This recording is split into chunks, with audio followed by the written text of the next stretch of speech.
Chemical properties of glycol. This can be done by two methods, that is one lead acetate and a periodic acid. With lead acetate, this is the ethylene glycol, and which react with the lead acetate, we will get two carbonyl compounds and this compound as a byproduct. Let us see the mechanism. Then ethylene glycol,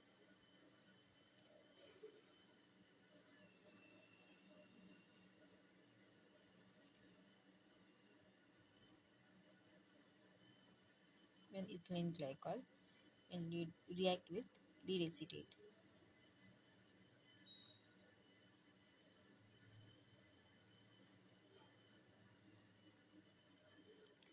Here lead acetate is a very good leaving group. So here what happens, as oxygen is a very electronegative atom, so it will react with the lead group and one acetone will removed minus OAC. What we will get?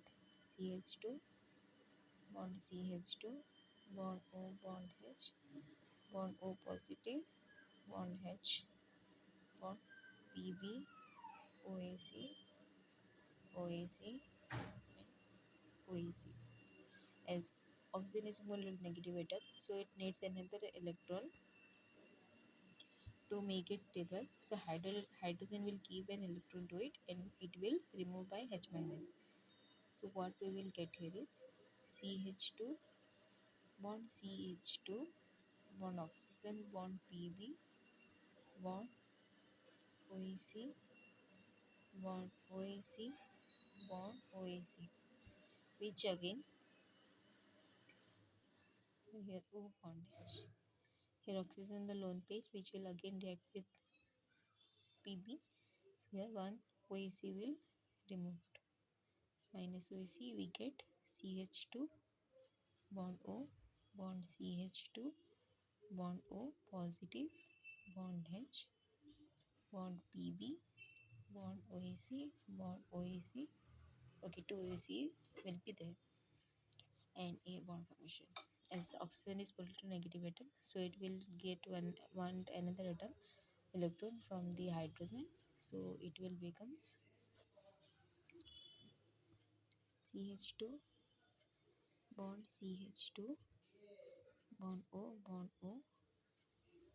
PP bond A OAC bond OAC. It is a cyclic compound which needs to be break. So the bond between the PB and O will break down. Carbon carbon breaks down, and here it will break down, and here we will get CH2 bond CH2.